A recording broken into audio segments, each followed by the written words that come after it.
everybody, my name is Unknown Artist, aka I make art, and by the time this video is hopefully uploaded, it will be Hawaii Part 2's 12-year anniversary. So what better way to celebrate Hawaii Part 2's 12-year anniversary is by ranking the whole album, plus the 2 singles. But before I start this whole ranking, I would like to go over a few things before I start this ranking. Number 1, I will not be ranking the demos because this video is going to take me forever to edit and I didn't feel like it. Number 2, I will not be going over the hacked Miracle Musical AI songs that happened on the topic channels. The reason I decided not to rank them is because they're not made by anybody who worked on Hawaii Part 2 or Joe Hawley. Not to mention, they sound like utter garbage. Like, take a listen to this clip.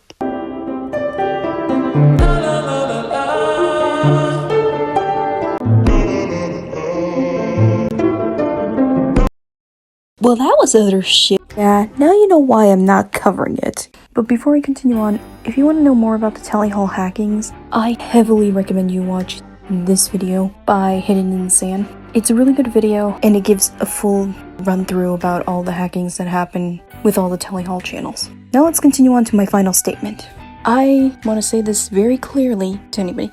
This is just my opinion on what I like about the songs. Now it's okay to have a different opinion from me about what you like. And another thing is, I don't really want people to go and harass other people for what they like or what I like. Please be civil about this, guys. I don't really want to have to deal with you guys like arguing about that I should have put one song higher than the other.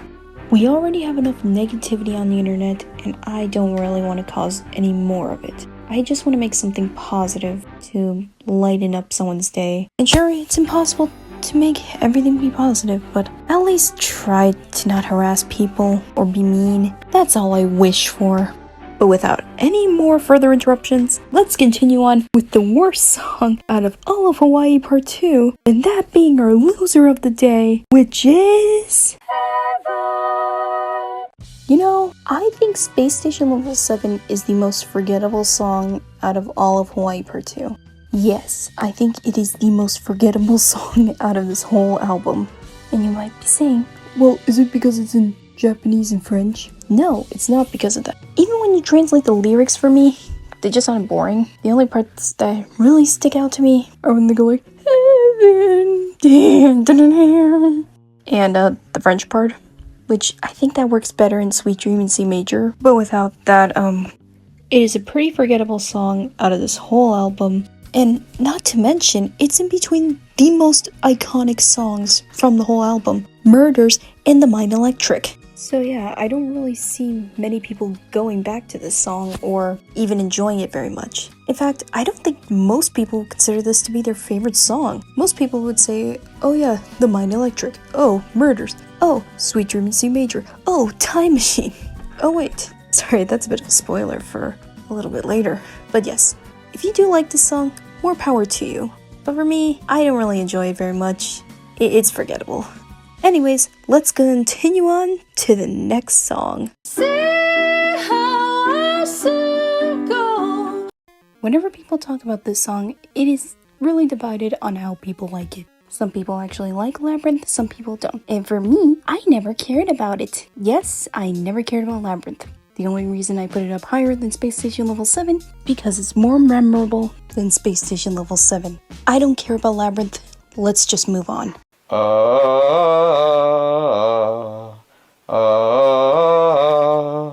You know, sometimes I feel like I should have liked Black Rainbows, but I actually don't. I don't know how to describe it.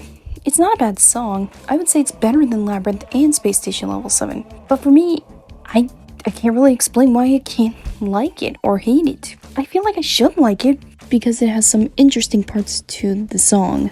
Like the really cool guitar solo, how they speak the colors of the rainbow in Hawaiian. And the vocals sound really cool. But the reason I put all of these 3 songs very low is because they have a problem. Like Space Station Level 7 is forgettable. Labyrinth, I do not care about it or enjoy it. And Black Rainbows, well, it just exists for me. Yeah, that's why these 3 are very low on the list.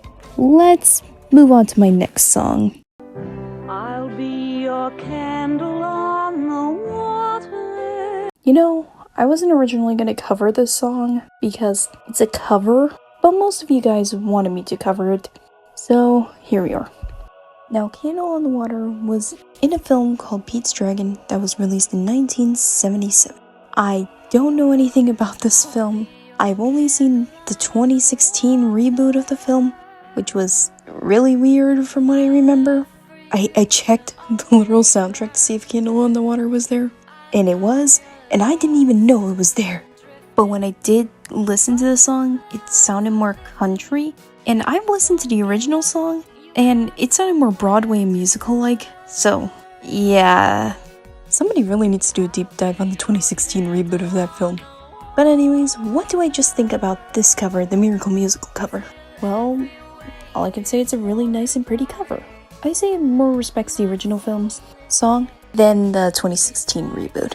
And in my opinion, I don't really think this song should be on Hawaii Part 2. Not because it's a cover, it's because it was a tribute to two Tally Hall fans that actually passed away. And I feel like it would be kind of disrespectful if they did decide to put it on the album. So I can never imagine it being in Hawaii Part 2 by any means. So that's my opinion on Candle on the Water. Alone at the edge of a universe humming a tune. Introduction to the Snow. It's a very nice start to the album. It's a very short and sweet song that introduces us to the album.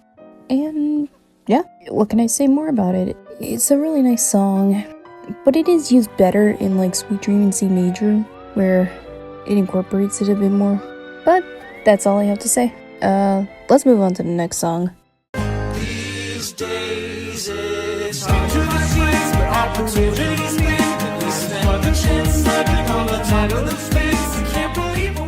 Before I start this section, I will be mentioning a bit about 9/11. So if you feel uncomfortable about me talking about 9/11, then you may skip to the next section. But if you're willing to hear me talk about this song, then we can continue on.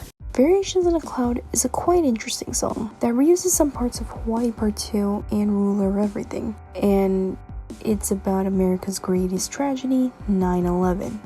Now, you might think it's a bit of a stretch saying that this song is related to 9/11, but trust me, dear viewer, it is. When you take a look at some of the lyrics, they show off some different perspectives of what happened in 9/11 and the aftermath of it. Like, some people were there to see it in person but were not in the building, some people were in the building, some people who were not there for it, conspiracy theories, and people who were born after 9/11. It's basically just about the different perspectives of it. That's why it is given the title, Variations on a Cloud.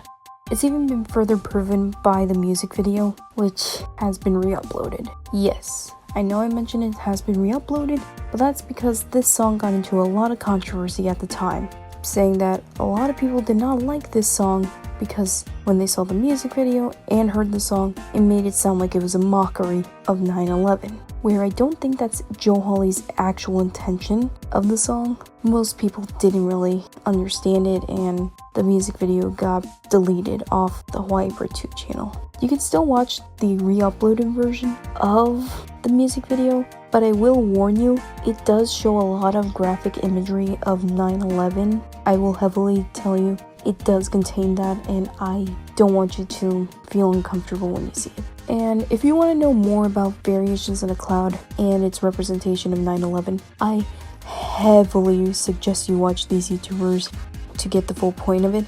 I heavily recommend Tallyball's video, Harley Quip's video, and Fort Collin Productions videos on Variations in a Cloud. But enough of that. What do I think about the song? Well, whenever I listen to Variations in a Cloud, I feel gross and disgusted every time I listen to it.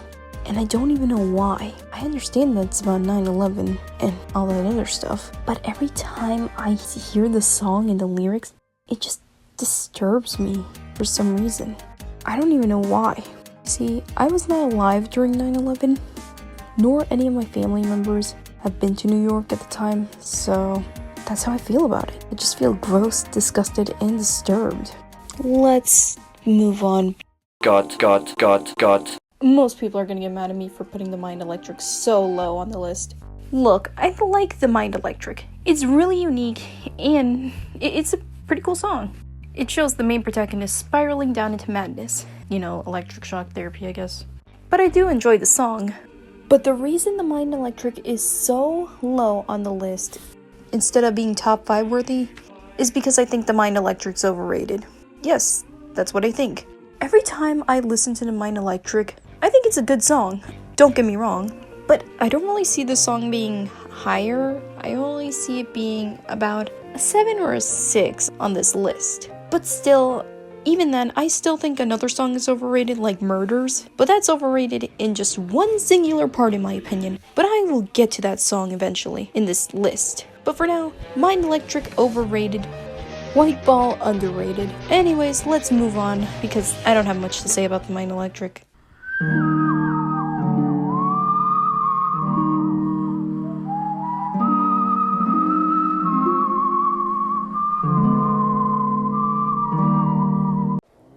Sweet Dream in C Major. The longest song out of the album being 7 minutes, but yet it's the most unique song out of the album, reusing parts of like Space Station Level 7 and Introduction to the Snow. But even then, it's a really nice song to end off the album perfectly, in my opinion. Even though most people consider Variations on the Cloud as the last song in the album, but that's a whole different rant for a different day. Anyways, I really like Sweet Dream in C Major. That's all I gotta say. So let's continue on with my top 5 favorite songs out of this whole album. Starting off with number 5 being Fountain of Infinite Mirror.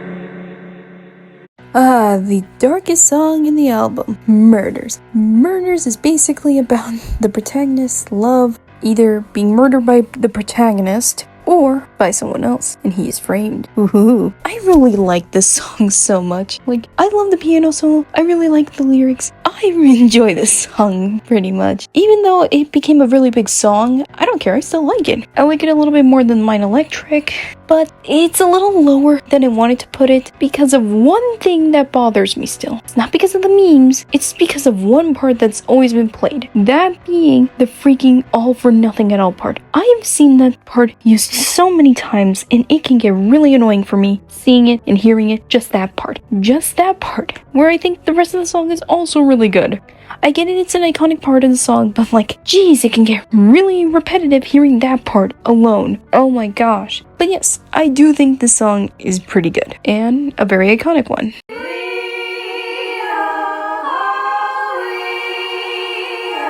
What can I say more about Isle to Thyself? It's a very pretty song that came after Introduction to the Snow. That's all I gotta say, it's a pretty song.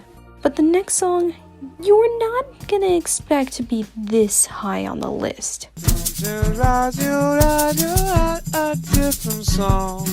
Ooh boy, I bet you weren't expecting Time Machine here. Even though this is not really anybody's top 3 song out there, most people would rather put the Mind Electric, Sweet Dream in C Major, Murders.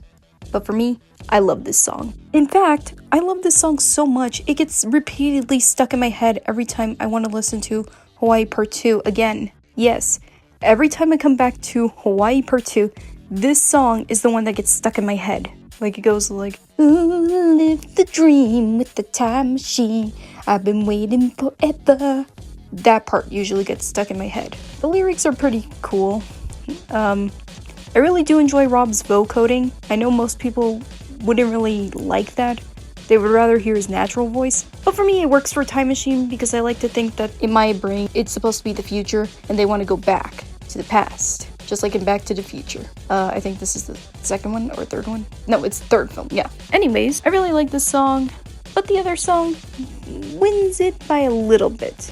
And you're gonna hear my second pick. Sounded so genuine. White Ball. Oh my gosh.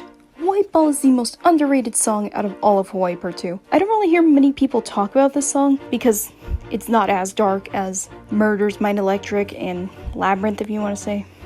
But dang it, it is so beautiful. It's not like a waltz, but like, it's beautiful, that's what I can say. The instrumentals for this song also are really pleasant. Not to mention it sounds very dreadful whenever you look at the lyrics, and I love it for that. I really do love this song. Not to mention, Zubin sings in this song. But still, I thought that Joe Hawley sang the whole album at one point until I realized, oh hey, Zubin sang this part, and I love it for that. I love White Ball. It needs more fan animations though. Yeah, I tried to look for fan animations of White Ball. I couldn't really find many. But still, White Ball is criminally underrated out of this whole album. But yet, there's one song out of this whole album that I have not mentioned yet, that most people wouldn't really put this high on their lists. But dang it, this song means a lot to me. And that song being...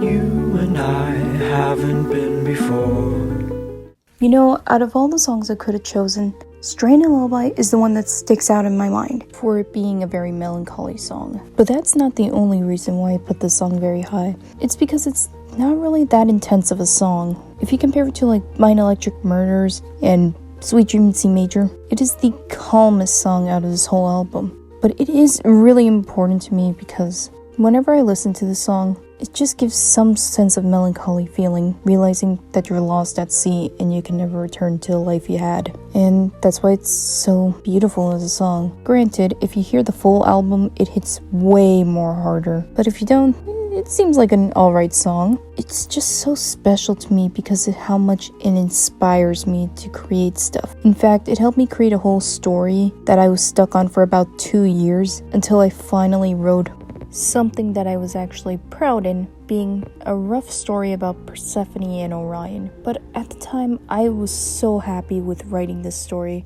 because I was finally able to write something that I was actually happy with. Because I've been stuck on writing this story for about 2 years and I didn't know what to do until I heard Stranded Lullaby, where it inspired me to actually write it. It did make me feel more inspired to create though. This whole album made me feel more inspired to create things. If I never listened to it, I don't think I would be as creative as I am now. And in fact, in the beginning of this year, I learned how to play piano to just like play Stranded Lullaby. Take a listen.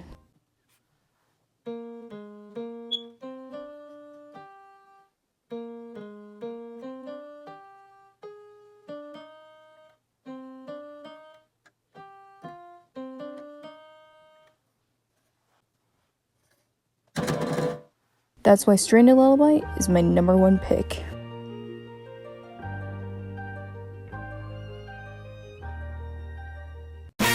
Anyways guys, this is the end of the video. What do you think of my ranking? Do you think I should have put the demos in because I think that some of them are better than the ones that have been released? Let me know in the comments below. Okay, but in a more serious form, I'd like to say thank you guys for subscribing. I have never thought I would get to 600 subscribers at this point, and I never really expected to be here, you know, making videos and stuff like that. But I am gonna take a break for the rest of the month and a bit into next year because, look, I can't really make a lot of videos because I want to focus more on my college studies of being a graphic designer and just focus on that for a bit. I'm not quitting YouTube. I still have plenty of ideas more left in this world, but I just want to take a bit of a creative break before I start burning out again. But anyways, I hope you have a lovely day. Enjoy this lovely Hawaii Part 2 day, and pass to you guys later. Bye!